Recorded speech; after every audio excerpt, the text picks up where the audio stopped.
देख, next is transition of electron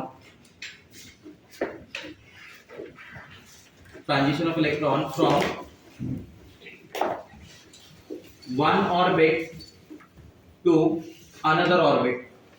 आपको याद है मैंने ऐसा बोला था कि when electron is at ground state, अगर मैं उस एटम को हीट अप करूं, बराबर, तो उस एटम के जो इलेक्ट्रॉन है वो क्या हो जाते हैं, एक्साइट, बराबर, and that electron jumps from ground state to excited state. When is excited state ना, मतलब उससे हायर ऑर्बिट होगा, जैसे n = 1 is a ground state, 2 3 4 5 6 7 ये सब क्या है, excited state. So there's a transition of electron from one orbit to another orbit. ठीक है, तो suppose let's assume this is n = 1, बराबर, ये आपका n = 1 है, ये आपका ग्राउंड स्टेट है, बराबर। यहाँ पे जो भी इलेक्ट्रॉन होता है that is at ground state. किसी एटम के अंदर आप उसका रेडियस कैलकुलेट करने जानते हो, आप उसका वेलोसिटी जानते हो, इलेक्ट्रॉन का वेलोसिटी, इलेक्ट्रॉन का फ्रीक्वेंसी, इलेक्ट्रॉन का वेवलेंथ, इलेक्ट्रॉन का energy, total energy, kinetic energy, potential energy, उसका एंगुलर मोमेंटम, ये सब आपको पता है। कल समराइज करके दिया था ना लास्ट क्लास में, करके लाए ना वो, बराबर, वो वाला पार्ट। तो एक हाइड्रोजन एटम में ये सारी बातें आपको पता है, ठीक है, या कोई भी एटम होगा उसके बारे में मुझे क्लियर आइडिया है। This is n = 1 eight ground state, this is second energy level, first excited state, n = 2, this is n = 3, बराबर, here it is n = 4, ठीक है, here it is n = 5, ये हो गया आपका n = 6, ठीक है, ऐसे कई सारे रहेंगे, n = 7, n = 8, n = infinite. There are, in case of one atom, in case of an atom, there are shell present from n = 1 to n = infinite. किसी भी शेल में ना, एक से लेके एटम में, आई मीन टू से, एक एटम में फर्स्ट शेल से लेके आखिरी तक इनफाइनाइट तक होते हैं। ऐसा नहीं होता 3 4 5 ही होते हैं, बराबर। हम लोग इतना बताते हैं कि 3 है, 4 है, 5 है, ऐसा, ठीक है, जितनी जरूरत होती है अपने को। मान लो अगर उस इलेक्ट्रॉन को मैंने हीट किया तो that electron will jump from first to second, even that electron can jump from first to third, even that electron can jump from first to that electron can jump from first to that electron can jump from first to that electron can jump from first to कहीं भी jump कर सकता है ना, बोलो हाँ या ना। So this is called excitation. What it is called? Excitation. ये जब हीट अप हुआ वो एटम, तो उसके अंदर के इलेक्ट्रॉन जंप कर रहा है। जंप कैसे हो रहा है? जंप ऐसे हो रहा है, देखो जंप का ये रूल है। This is the atom at ground, this is the electron at ground state, agree? ये उसका है एक्साइटेड स्टेट। एनर्जी मिली, इलेक्ट्रॉन इधर का इधर पहुंच गया, बोलो हाँ या ना। ग्राउंड स्टेट पे मान लो उसका एनर्जी लेवल है E1, एक्साइटेड स्टेट पे उसका एनर्जी लेवल क्या है, E2, बराबर। दोनों के बीच का गैप को क्या बोलेंगे? डेल्टा E, बराबर। डेल्टा E क्या माना जाएगा? E2 minus E1. What is delta E? That delta E can be considered as h nu according to Bohr's postulates. During excitation, de-excitation, whatever is the energy difference is h nu. उसका जो difference होगा वो h nu है। Remember that example? इसके पास पहले कितना पैसा है पता नहीं, बाद में कितना है पता नहीं, but अगर मैं 500 दूं तो there is a difference of 500 rupees between initial amount and final amount. You remember that? ठीक है। डेल्टा E को मैं क्या लिखूंगा? E2 minus E1. That E2 minus E1 is equal to h nu. That h nu can be written as hc by lambda. याद आ रहा है कुछ? ठीक है। मैं इसको कैसे लिख रहा हूँ देखना। मैं इसको ऐसे लिख रहा हूँ कि if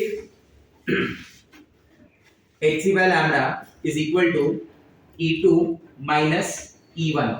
hc by lambda is equal to E2 minus E1. That E1 is the energy of N1 and E2 is the energy of N2. Number of shell है ये एनर्जी है दोनों, बराबर। E1 का, E2 और E1 क्या है अपने पास, याद करके बताओ। E2 और E1 कुछ अपने पास ऐसा है 2 पाई स्क्वायर, देखो वैल्यूज को बताओ मुझे। 2 pi square m k raised to 4 z square e raised to 4 upon n square h square, यही है, चेक करो। -2 pi square n k raised to 4 z square e raised to 4। वहां पे हम लोगों ने k की वैल्यू को 1 ले लिया है, याद है? मिला नहीं मिला? नोटबुक में देख लो, नोटबुक में भी लिखा है अपने लास्ट, अगर लिखा होगा तो।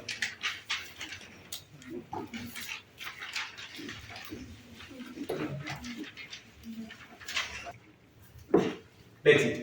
2 pi square n k raised to 4 z square e raised to 4 upon n square h square. e2 है ना, तो मैं इसको n क्या मान रहा हूँ 2 आया समझ के माइनस ऑफ माइनस e1 की वैल्यू क्या हो जाएगी बोलो minus 2 pi square m k raised to 4 z square e raised to 4 upon n1 square h square. जो भी कॉमन मिल रहा है ले लो. ये माइनस और माइनस क्या हो गया पहले तो प्लस, इसको आगे कर दो इसको पीछे कर दो बराबर.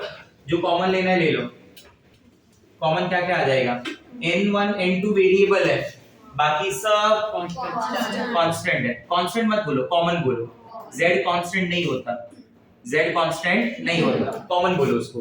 तो कॉमन लेने के बाद क्या बचेगा, मैं इसको आगे ले रहा हूँ इसको पीछे ले रहा हूँ. 1 upon n1 square minus 1 upon n2 square. सबको समझा मैंने क्या किया. ये minus and minus become plus, ये टर्म आगे आएगा ये टर्म पीछे जाएगा, दोनों के बीच में साइन क्या आएगा माइनस का. Is it clear to everyone. आगे का वैल्यू क्या मिलेगा बोलो 2 pi square m k raised to 4 e raised to 4 upon h square into z square. z square common तो है बट वो कांस्टेंट नहीं है, rest all are constant. You got my point. ठीक है, इसको क्या लिखूंगा मैं, this is hc by lambda. 1 by lambda can be written like this 1 by lambda. 1 by lambda में h और c कहां आ गया, इधर नीचे आ गया. क्या बन जाएगा बोलो 2 pi square m k raised to 4 e raised to 4 h cube into c. h square changes to h cube into z square. इधर क्या आएगा 1 upon n1 square minus 1 upon n2 square. You got my point. आया ना. Constant into constant into constant into constant into constant is another constant. Yes or no? Now here that constant is called Rydberg constant.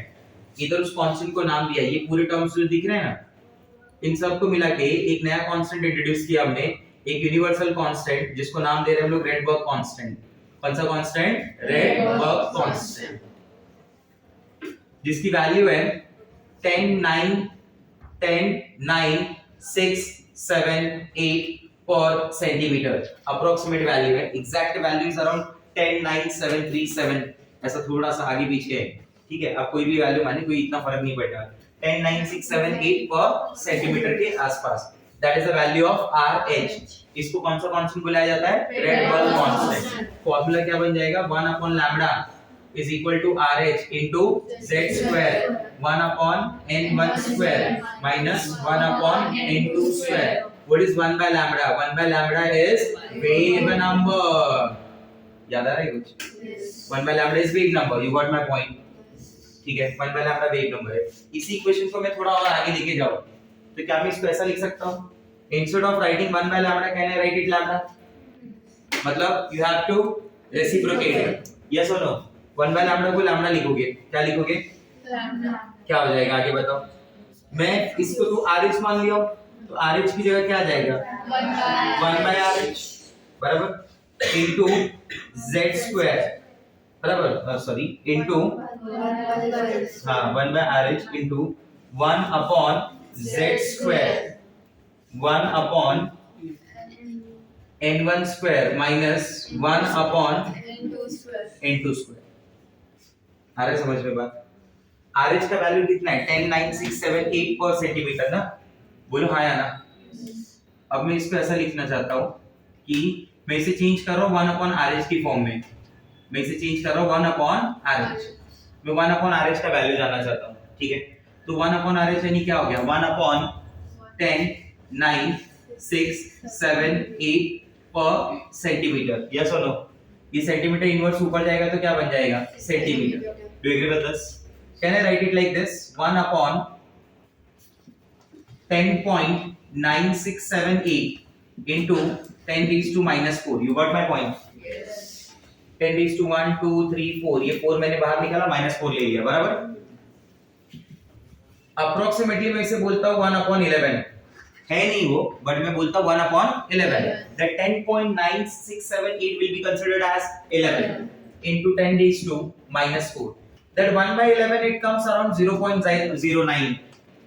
What it comes? 0.09. ऐसा assume करके चलिए कि जो value आती है ना 912 के आसपास आती है, वेरी क्लोज टू 912, बराबर, into 10 raised to minus 4 centimeter.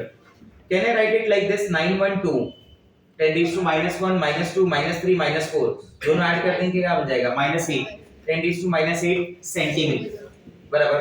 Convert it into meter. To convert that centimeter into meter, it should be multiplied by 10 raised to minus 2. 1 centimeter is 10 raised to minus 2 meter. 1 millimeter is 10 raised to minus 3 meter. 1 micrometer is 10 raised to minus 6 meter. Already we have discussed. Yes or no, guys? ये क्या बन जाएगा? Immediately it becomes 912 into 10 raised to minus 10 meter. 1 angstrom is equal to, हाँ, तो ये 9 से 12 angstrom है. What is 1 by RH? खत्म. तो ये हो गया. This is the value of 1 by RH. Yes, this is the value of 1 by RH. बराबर. तो instead of writing 1 by RH, अब समझो मैं अलग क्यों लिख रहा था उसको. Instead of writing 1 by RH, मैंने एक शॉर्टकट बना लिया तुम्हारे लिए कि वेवलेंथ अगर निकालना है तो 9 से 12 upon z square 1 upon n1 square minus 1 upon n2 square. हाँ ना बोल दो. बराबर. Where this wavelength is calculated in angstrom. वो मीटर में पूछेगा तो then convert it into metre. फॉर्मूले को क्यों डिस्टर्ब करोगे? नहीं समझा मेरा बात? अरे हाँ ना, कुछ तो बोलो. जैसे एग्जांपल पे ऐसा मान लो कि एग्जांपल ऐसा मैं बोल रहा हूँ, कैलकुलेट. अब आपके पास दो ऑप्शन है. आप वेवलेंथ निकाल के रेसिप्रोकल करके वेव नंबर ले सकते हो, या वेव नंबर निकालो उसका रेसिप्रोकल क्या करो, वेवलेंथ. मुझे ये ज्यादा बेटर लगता है सॉल्विंग के लिए, ये शॉर्टकट टाइप का है. नोट्स में लिखा हुआ यही रहेगा, बट तुमको यूज ये करना है. नहीं समझा मेरा बात? क्लियर है मेरा पॉइंट? ठीक है, मैं ऐसा बोलता हूँ. एग्जांपल देखना. This is example number 1. Calculate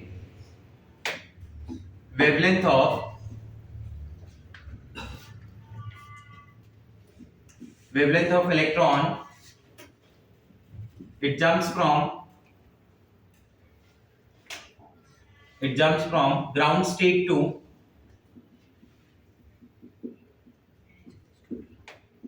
first excited state. It jumps from ground state to first excited state in He plus 2 ion. It jumps from ground state to first excited state in He plus 2 ion. आ सकता है answer? तो sir आपने wavelength का ना एक और formula दिया है, that 12,400 divide by wavelength in angstrom if energy is given in electron volt. वो तब अप्लाई करना जब एनर्जी दिया होगा. ऐसे केसेस में एनर्जी नहीं दिया है ना, तो उस केसेस में ये लैम्बडा का फार्मूला बन जाएगा. Try to understand. We have two different formulas for wavelength. अरे यस सुनो गाइस, वो कब दिया होगा? जब एनर्जी के टर्म्स में बात होगी. ये कब दिया होगा? जब ट्रांजिशन के टर्म्स में बात होगी. Jumping, transition of electron from one orbit to another orbit. आ रहा है समझ में? ठीक है, इसका नाम होता है calculation of wavelength. Transition of electron के अंदर ये calculation of wavelength. He+2 ion. He+2 ion का Z क्या हो जाएगा? Hydrogen is 1, helium is 2. Z is equal to 1. Ground state to first excited state. N1 हो गया ये, N2. N1 का वैल्यू 1, N2 का वैल्यू 2. हो जाएगा काम तुम्हारा. लैम्बडा आ जाएगा. देखो जरा 912 आ जाओ. 912 z का स्क्वायर 2 का स्क्वायर 1 अपॉन n1 का स्क्वायर माइनस 1 अपॉन n2 का स्क्वायर, बराबर. That is 1/4. 1 माइनस 1/4 3/4. क्या हो जाएगा बोलो? 3/4.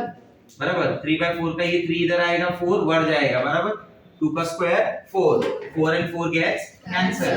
3 3s are 9. 3 4s are 12. बराबर. वेवलेंथ कितनी आ गई? 304 एंगस्ट्रॉम. अगर आप इतना वेवलेंथ अप्लाई करोगे तो that electron jump from ground state to first excited state, और N1 1 से 2 पे जाएगा in case of He+2 ion. In case of He+2 ion. समझा कैसे करना है? अरे बोलो हाँ है ना? ठीक है. अब मुझे बोलो कि जो इलेक्ट्रॉन एक्साइट होके गया है, क्या वो डी एक्साइट भी होगा? Answer is yes. हाँ है ना? मैंने आपको बताया था ना, अगर कोई बोरीवली से बैंड्रा शिफ्ट हो गया, 100 करोड़ मिला तो अगर 100 करोड़ खत्म हो गया तो वापस बैंड्रा से बोरीवली आने के चांस बनते हैं. बोलो हाँ है ना? बराबर. बहुत ज्यादा मिला, 10-20 हजार करोड़ मिल गया तो सीधा बोरीवली से बार्सिलोना. अरे हाँ है ना, बड़ा स्कैम हो गया ना, 20,000 करोड़ मिल गया तो सीधा कंट्री छोड़ देने का, दूसरे पे सीधा बार्सिलोना निकल जाने का। यस और नो? अरे हाँ है ना, नहीं जाने और किधर जाना है, जाओ तुम्हारी मर्जी जिधर जाना है। ठीक है, देखो ये क्लियर हुआ। अब मैं क्या बोलना चाहता हूँ मालूम है कि this is excitation, this is what excitation. अब मैं ऐसा बोलता हूँ कि जब ये इलेक्ट्रॉन का एनर्जी खत्म हो जाएगा, हीटिंग बंद हो जाएगा, ऐसा मान लो एनर्जी मिलना बंद हो गया, तो definitely that electron jumps to ground state, है ना, बराबर। और यही दिखा था किधर, स्पेक्ट्रम में, ये सभी किधर दिखा था, स्पेक्ट्रम में। स्पेक्ट्रम में ऐसा कुछ दिखा कि लाइंस कुछ मिले, उन लाइंस का मोटिव क्या निकाला गया। अगर मैं बोलता हूं कि इलेक्ट्रॉन फर्स्ट पे आ रहा है, बराबर, तो it can jump from second to first, वो सेकंड से फर्स्ट पे आ सकता है क्योंकि इलेक्ट्रॉन तो कहीं भी गया रहेगा। That electron can jump from third to first, that electron can jump from fourth to first, वो फिफ्थ से भी तो फर्स्ट पे आ सकता है और वो सिक्स से भी फर्स्ट पे आ सकता है। You got my point. Even वो ये वाली लाइन से भी आ सकता है। क्या बोलते हो, हाँ या ना? आप समझ रहे मेरी बात को? क्लियर हुआ? अगर इलेक्ट्रॉन इनफिनिट वाले की भी बाहर माना गया है, ऐसा बोला उसने, तो मतलब वो इलेक्ट्रॉन उस एटम का पार्ट नहीं है क्योंकि उसके शेल में नहीं है ना, वो शेल से बाहर चला गया। नहीं समझा मेरा बात? तो वो इलेक्ट्रॉन बाहर निकल गया, ऐसा सोचना है।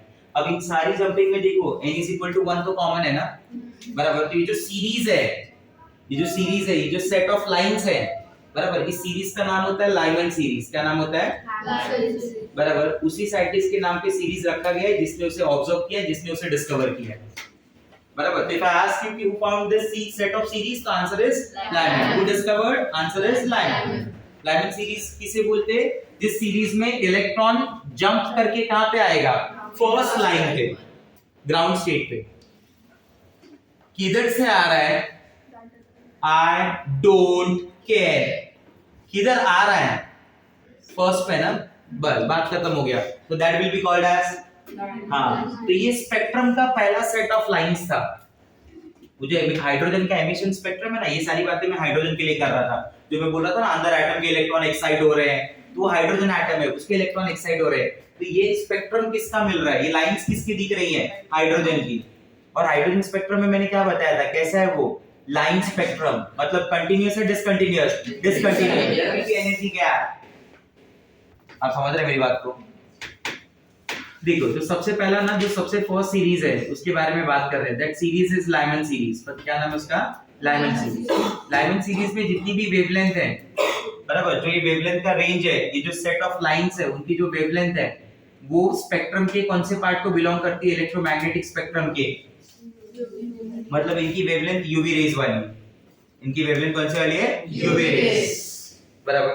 अगर मैं ऐसा बोलूंगा कि इसके अंदर n1 n2 क्या होगा, तो इधर n1 का वैल्यू फिक्स है, that is 1, n2 can be 2 3 4 5, n1 ground state होगा, n2 कुछ भी हो सकता है। If that electron jumps from 2 to 1, तो that is the first Lyman series. जो पहला लाइन होगा उसको फर्स्ट लाइमन सीरीज बोलेंगे, जो आखिरी लाइन होगा that will be called as last Lyman series. Last वाला है ना, लिमिटिंग, अब हम वहां पे खत्म हो गया, वैसा नहीं समझा। तो 2 to 1 को क्या बुलाएंगे, this 2 to 1 is called as, बोलो, फर्स्ट लाइमन सीरीज, बराबर। If that electron jumps from 3 to 1, then this will be called as second Lyman series, बराबर। If that electron jumps from 4 to 1, then it is third Lyman series. अगर वो infinite से 1 पे आ रहा है तो मैं बोलूंगा this is the last Lyman series. You got my point, बराबर। And almost all these series ये कौन से रीजन को बिलोंग करती है, समझ में आ रहा है मेरा बात? ठीक है, से समझिए, यस सुनो। तो उस हिसाब से मैं इसका फार्मूला क्या बना लूंगा, वेवलेंथ कैलकुलेट करने का क्या फार्मूला हो जाएगा। इन लाइंस, ये जो सीरीज दिख रही है मुझे स्पेक्ट्रम में, इनका वेवलेंथ क्या है, इलेक्ट्रोमैग्नेटिक रेडिएशंस का। तो उसके लिए फार्मूला है मेरे पास, wavelength is equal to 912, shortcut 912 upon z square 1 upon, हां, बट हियर n1 इज 1 का square is 1 upon 1 is 1, wow, very nice, minus 1 upon n2 का स्क्वायर। n2 की वैल्यू सब्स्टिट्यूट करना जरूरी नहीं है, वो तो कुछ भी हो सकता है ना। अरे बोलो यस और नो, बराबर। That n2 can be 2, that n2 can be 3, that N2 can be 4। कुछ बातें समझ में आ रही हैं? बोलो हाँ या ना? क्लियर हो रहा है मेरा पॉइंट? ठीक है, मैं बोलता हूँ कि मान लो दिस इज N1 जिसका वैल्यू क्या है, मतलब जिस 1 है बराबर, इसका एनर्जी है E1। What is the energy? E1। अभी जंप कर रहा है N2 जिसका क्या है 2, इसकी एनर्जी क्या हो गई? E2। तो इन दोनों के बीच का जो एनर्जी गैप होगा ना, that energy gap will be called as delta E, and this delta is minimum. This delta is minimum. आप ऐसे अज्यूम करो हाइड्रोजन एटम को, अगर हाइड्रोजन एटम में N1 को देखते थे ना तो उसका वैल्यू आता है -13.6, याद है? सेकंड वाले की एनर्जी की वैल्यू आती है 3.4 के आसपास बराबर, नेक्स्ट वाले की आती है 1 पॉइंट समथिंग के आसपास। तो मुझे ये बताओ कि एनर्जी का जो गैप है बराबर, वो कैसे मिनिमम देखा जाएगा? 2 to 1 में मिनिमम होगा, या 3 to 1 में मिनिमम होगा, या 4 to 1 में मिनिमम होगा, या 5 to 1 में वो गैप मिनिमम होगा, या 6 to 1 में वो गैप मिनिमम होगा? किधर होगा मिनिमम? 2 to 1 ना। अरे ये -13.6 से -3.4, द गैप इज ऑफ 10। ये 13.6, ये 1 पॉइंट, गैप इज ऑफ 12। इधर 12 से ज्यादा, इधर उससे भी ज्यादा। You got my point? आपको दो के बीच में गैप देखना है, इन दोनों के बीच का गैप नहीं देखना है आपको। रीजन, आपके लाइंस के अकॉर्डिंगली गैप देखना है ना, आपको गैप ऐसा देखना है, ऐसा। समझ रहा है मेरा बात? तो मुझे ये बताओ कि कौन से दो लाइन के बीच में लाइमन सीरीज में गैप सबसे कम होगा? 2 to 1, 3 to 1, 4 to 1, 5 to 1, 6 to 1, या infinite to 1? बराबर। मतलब अगर उसे बोरीवली से बांद्रा जाना है तो कम पैसा चाहिए, बट बोरीवली से सीधा बार्सिलोना बाहर निकल जाना है बराबर, तो पैसा मतलब एनर्जी वैसा सोच लो ना एक बार। नहीं समझा? तो गैप मिनिमम किधर लग रहा है? 2 to 1 या infinite to 1? 2 to 1। तो मैं बोलूंगा here delta E is minimum। What is the relation between energy and wavelength? Inverse। तो अगर इसका एनर्जी मिनिमम है तो इसकी वेवलेंथ क्या होगी? मैक्सिमम। मतलब 2 to 1 के बीच की जो वेवलेंथ होगी ना, this is the maximum wavelength, this is the longest wavelength of Lyman series. आप समझ रहे मेरी बात को? This is the longest wavelength of Lyman series. अगर मैं इसको कैलकुलेट करूं बराबर, जैसे मान लो एक एग्जांपल दिया गया और पूछा calculate maximum wavelength of Lyman series in hydrogen atom. तो जैसे उसने हाइड्रोजन एटम बोल दिया, z का वैल्यू क्या हो गया? 1। आपका लैम्बडा मैक्स का फॉर्मूला क्या हो गया? फिर देखो लैम्बडा मैक्स, ये z क्या हो गया? 1 का स्क्वायर 1, 912 अपॉन ये 1 हो गया इनटू, ये तो ऑलरेडी 1 है। इलेक्ट्रॉन जंप कहां से कहां कर रहा है? Maximum wavelength. इसका मतलब ये होता है कि इलेक्ट्रॉन जंप्स फ्रॉम 2 1, वो इलेक्ट्रॉन का जंप 2 और 1 के बीच में। वो ये नहीं लिखेगा इधर कहां पे जंप हुआ है, तो मतलब ये क्या हुआ? उसने इस बार ये वर्ड ही हटा दिया, ये वाला, सीधा सीधा एक लाइन लिख दिया मैक्सिमम। हाँ, तो मैक्सिमम वेवलेंथ का मतलब हो गया लाइमन सीरीज में 2 to 1। क्या हर सीरीज में चेंज होता जाएगा? Answer is yes. इसमें सिर्फ वो किसकी बात कर रहा है? बोलो, लाइमन सीरीज। तो लाइमन सीरीज में क्या हो जाएगा? 1 - 1 अपॉन n2 का स्क्वायर। n2 क्या मानेंगे उसको? 2। तो 1 - 1/4 यानी 3/4 इनटू 3/4। 4 किधर जाएगा? ऊपर। कितना आंसर आ जाएगा? देखो अब ये देखो 912 इनटू 4 अपॉन 3। 912 अपॉन 3 मेरे पास ऑलरेडी है 304। 304 multiply by 4, 4 4s are 16, 4 3s are 12, 1 2 1 6 and यही हुआ ना कि कुछ और आएगा? यही हुआ ना। ये इसका क्या है? Maximum wavelength. इसका मिनिमम क्या हो सकता है? मिनिमम तो तब होगा ना when electron jump from n is equal to 1 to infinite बराबर। ये वाले का जो डेल्टा E होगा, the delta E gap is maximum. In that case wavelength is minimum.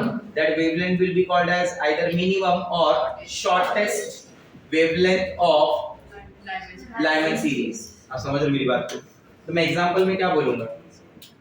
Example बोलो, calculate minimum wavelength of Lyman series in hydrogen atom।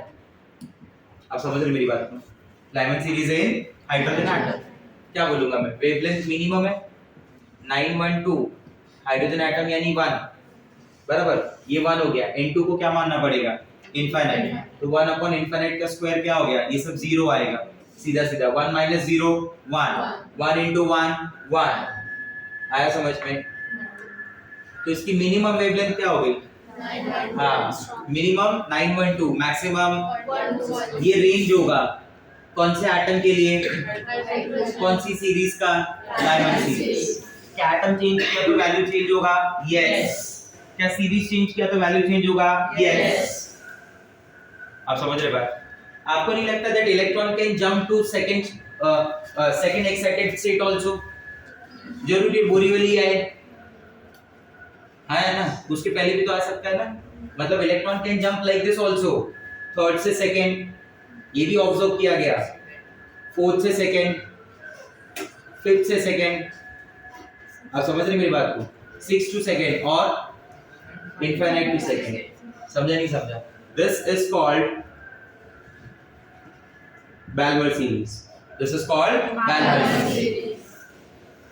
अब Balmer series में आप मुझे समझा पाओगे? नोट्स में एक सीक्वेंस में सबको लिख के दिए, अब यहाँ पे मुझे आप समझाओ बैल्मर सीरीज में। बैल्मर सीरीज में कुछ पॉइंट्स मैं आपको बता देता हूँ जो जरूरी है, नेसेसरी। बैल्मर सीरीज में there are few lines found in visible area, बराबर। इसका N2 और N1 समझा सकते हो? ये गिरेगा तो कहाँ गिरेगा, सेकंड पे। कहाँ से गिरेगा वो नहीं पता, सेकंड के ऊपर से गिरेगा, तो वो क्या हो सकता है बोलो, N2 3 4 5 etc. What is the first spectral line, first Balmer series का line? 3 2 2, नहीं समझा? 4 2 2, हाँ गिरेगा तो 2 पे ही ना, वो ध्यान देना, 2 रहना ही चाहिए, 2 होगा तभी उसको क्या बोलोगे, बैल्मर, वरना बोल ही नहीं सकते। 1 होगा तो हमेशा क्या बोलोगे, लाइमन सीरीज। 5 से 2, ये क्या हो गया, this is first Balmer series, this is second Balmer series, third Balmer series, this is last Balmer series. कहां से कहां, इनफाइनाइट से 2। क्या आपका वेवलेंथ आ जाएगा, क्या उसका मिनिमम मैक्सिमम निकल जाएगा? हाँ, ये सारी चीजें उधर करके बताई, समराइज करके दिया हुआ नोट्स में, अब देखेंगे तो पता चलेगा, बराबर। Can electron jump from higher orbit to n is equal to 3 also? यहां भी तो आ सकता है, मतलब 4 से थर्ड पे आ सकता है, नहीं आ सकता है? 5 से 3 आ सकता है, बोलो। 6 से 3 आ सकता है, बोलो। इनफाइनाइट से 3 आ सकता है, बोलो हाँ या ना, बराबर। This is called Paschen series. What it is? Paschen series. That electron can jump from 5 to 4 also, can jump from 6 to 4, can jump from here to here. This is called bracket series. What it is called? Bracket series. बराबर। That electron can jump from 6 to 5 also. This is called P-fund series. क्या बोलते हैं इसको? P-fund series. बराबर। हेम्फ्रे, बराबर। अगर n is equal to 6 पे आता है तो उसको हेम्फ्रे बोलते हैं, बराबर। आया समझ में? तो ऐसे बहुत सारी स्पेक्ट्रल लाइंस दिखी थी, कौन से एटम के अंदर, हाइड्रोजन एटम के अंदर। ये लाइंस कब दिखेगी, जब वो एनर्जी ले रहा है या जब एनर्जी एमिट कर रहा है, जब एमिट कर रहा है। मतलब आप किस में ज्यादा इंटरेस्टेड है, एक्साइटेशन में या डी एक्साइटेशन में? हाँ, तो ये एक्साइटेशन तो मैंने सिर्फ समझाने के लिए बनाया था कि कैसे वो ऊपर गया और फिर क्या होगा, नीचे आएगा। आप समझ गए मेरी बात? ये आपका स्पेक्ट्रम है, this is called hydrogen spectrum. This are the set of lines obtained, this are the series.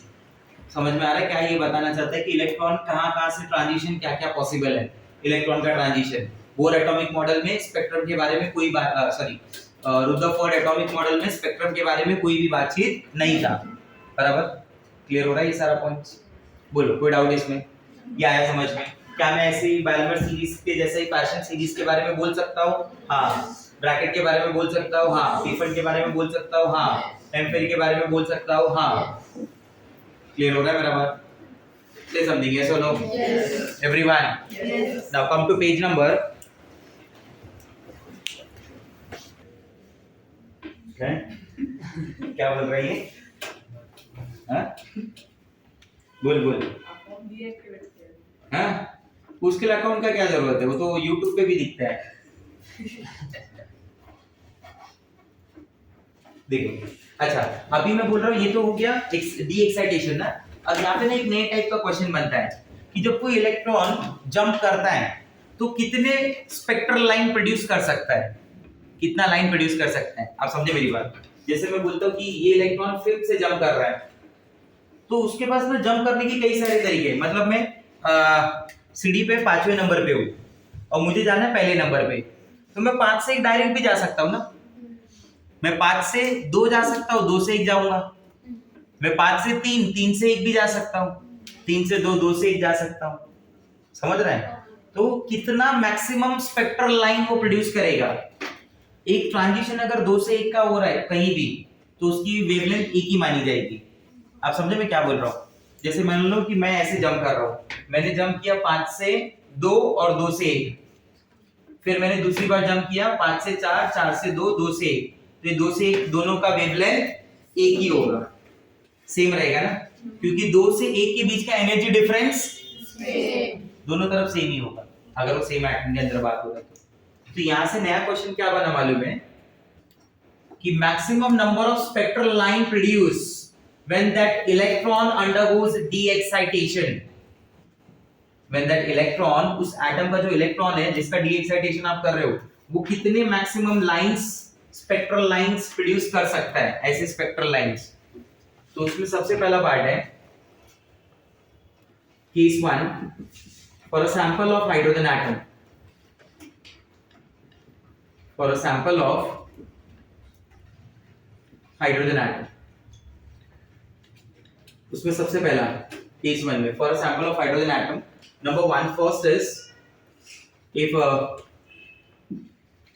Electron is present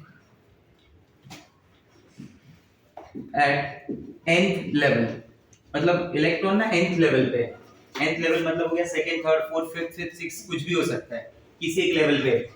अब यहाँ पे ये हमेशा माइंड में रखना कि that electron jumps to, that electron comes at ground state only, वो finally उड़ के किधर आएगा, ग्राउंड स्टेट। आना उधर ही है क्योंकि इसमें कुछ लिखा नहीं है ना, कुछ नंबर स्पेसिफाई नहीं किया है ना, तो आप मान लेना कि वो कहां पे आएगा, ग्राउंड स्टेट। ठीक है, मतलब इसका nth लेवल जो भी होगा, बट इसका n1 फिक्स है 1, n2 कुछ भी हो सकता है, n1 फिक्स है 1, आना उसको 1 पे ही है। ठीक है, एग्जाम। अच्छा, ऐसे के लिए फॉर्मूला क्या यूज करेंगे मालूम है? ऐसे केसेस में maximum number of spectral line is produce n-1/2। ठीक है, मैथमेटिक्स की हेल्प से, परम्यूटेशन कॉम्बिनेशन की हेल्प से फॉर्मूला बना है n-1/2। मैं एग्जांपल से आपको सारी बातें क्लियर समझा देता हूं। मैं बोलता हूं कि मान लो जैसे दैट इलेक्ट्रॉन इज एट, उसका जो nth लेवल है ना वो 2 है सेकंड वाले पे, बराबर। तो सेकंड वाले पे कितने भी हो उनका एक ही ट्रांजिशन होगा 2 to 1। अब 10 इलेक्ट्रॉन भी 2 से 1 पे आ रहे हैं, सबकी वेवलेंथ तो एक ही होगी क्योंकि उनके बीच का एनर्जी गैप 2 to 1 के शेल का एनर्जी गैप तो सारे इलेक्ट्रॉन जो सेकंड पे है वो अगर 1 पे आ रहे हैं तो उनका जो गैप है वो क्या है, सेम है। आप ऐसा सोचिए, नहीं समझा मेरा बात? तो 2 to 1, तो इसके अंदर नंबर ऑफ स्पेक्ट्रल लाइन कितनी प्रोड्यूस हुई, 1। अगर मैं बोलता हूं if it jumps from n = 3, third से जंप कर रहा है, तो थर्ड से कहां आएगा, फर्स्ट आएगा, बोलो हाँ या ना। वो ऐसे भी तो आ सकता है, थर्ड से सेकंड और फिर सेकंड से फर्स्ट। कितनी स्पेक्ट्रल लाइन मिलेंगी बोलो, टोटल स्पेक्ट्रल लाइन मिलेंगी 3। आप समझ रहे हैं? फॉर्मूले से चेक कर लो, n क्या है, 3 है, 3 - 1 2, 2 × 3 6, 6/2 3, ये रहा 3 लाइंस। अब उसे क्वेश्चन अच्छा करना होगा ना, ये तो हो गया लेवल 1 क्वेश्चन। लेवल 2 क्वेश्चन के लिए क्या करेगा मालूम है, एक पॉइंट और बढ़ा देगा उसमें, find out the number of spectral lines, maximum number of spectral lines and number of lines belongs to Lyman series. उस सीरीज में, उस सेट ऑफ लाइंस में कितना लाइमन को बिलोंग करता है। तो देखो ये 1 वाला कौन होता है, लाइमन होता है, तो इसके अंदर कितनी लाइमन सीरीज मिलेगी, 2 लाइमन सीरीज के लिए, बराबर, और एक बैलमर सीरीज। नहीं समझा मेरा बात? if that electron is at n is equal to 4, fourth वाले पे, तो फोर्थ से फर्स्ट एक ऑप्शन होता है बराबर, फोर्थ से थर्ड का ऑप्शन है, कई सारे ऑप्शन है, बोलो क्या हो जाएगा, 4 से 3, 4 से 2 और 4 से 1। थर्ड से आया तो थर्ड से फर्स्ट, थर्ड से सेकंड, सेकंड से भी तो आ सकता है, सेकंड से फर्स्ट। कितने हो गए टोटल, 3 2 5 1 6, 4 है ना, फॉर्मूले में डालो, 4 4 -1, 4 -1 3, 4 into 3 12, 12 by 2 6, tell me the total number of spectral line produced, 6, 6 में से देखिए बराबर, 3 किसके हैं, लाइमन सीरीज, 2 किसके हैं, 1 किसका है, पार्शियल सीरीज। कुछ आ रहा है समझ में? अगर मैं बोलता हूँ कि that n is equal to 5, that n is equal to 5, that n is equal to 5, n is equal to 5, तो ऑप्शन क्या है, 5 से 1, 5 से 2, 5 से 3, 5 से 4 बराबर, 4 से 3, 4 से 2, 4 से 1 बराबर, 3 से 2, 3 से 1 और 2 से 1, कितने हो गए, 4 3 7 2 9 1 10, 5 minus 1 4, 4 into 5 20, 20 by 2 10, तो 1 1 2 3 4 ना, कितने हो गए लाइमन के, 4, 3 बाल्मर के, 2 पार्शियल के, 1 ब्रैकेट का। कुछ समझा इसमें से? yes. क्या? हाँ, कौन बोला? Yes, perfect, very nice. हर जगह देखना ध्यान से, 3 सीरीज होती है ना, तो 3 में से ये देखो, ये नंबर देखो ध्यान से, 3 है बराबर, ये n is equal to 3 है। अगर थर्ड एनर्जी लेवल पे, थर्ड एनर्जी लेवल पे है तो 2 लाइमन देगा और 1 बाल्मर देगा बराबर।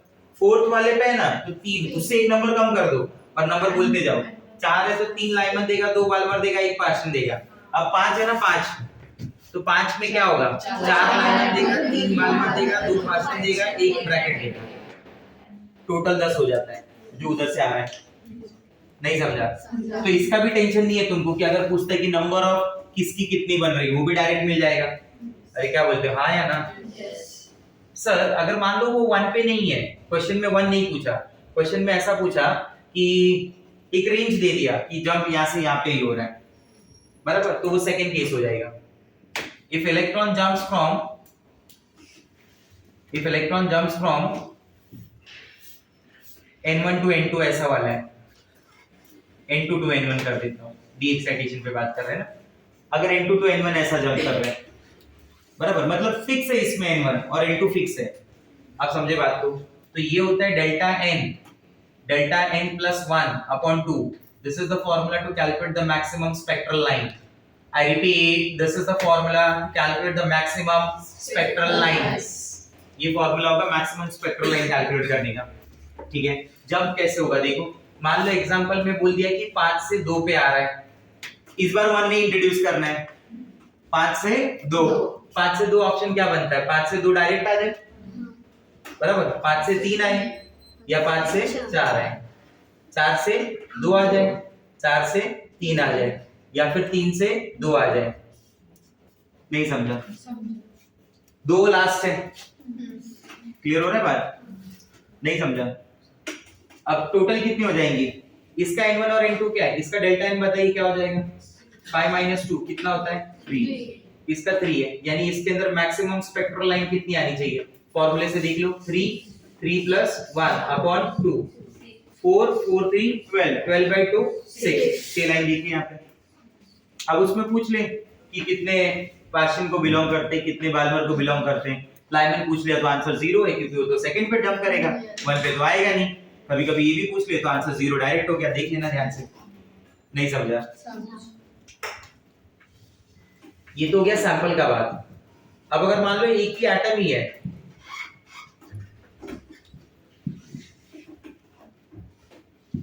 ठीक है, अब मान लो एक ही एटम है, तो उसके अंदर का जो इलेक्ट्रॉन है वो कितना मैक्सिमम लाइन प्रोड्यूस कर सकता है। मैं अकेला हूं 10th वाली सीढ़ी पे हूं, जंप करना है फर्स्ट वाले पे, बट ये कंडीशन है कि मैक्सिमम पॉसिबिलिटीज के साथ आओ, तो मैं कैसे आऊंगा, एक आऊंगा ना, 10 से 9, 9 से 7 6 5 4 3 2 1 मतलब तो आना ही है, तो मैक्सिमम यही हो सकता है ना।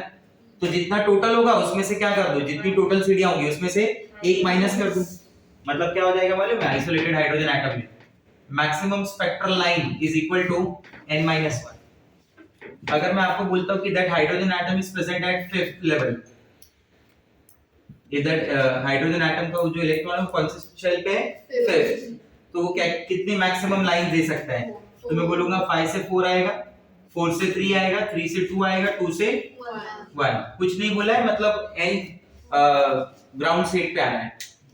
कितनी लाइंस प्रोड्यूस कर सकता है, 1 2 3 4। अब नहीं समझे मेरी बात,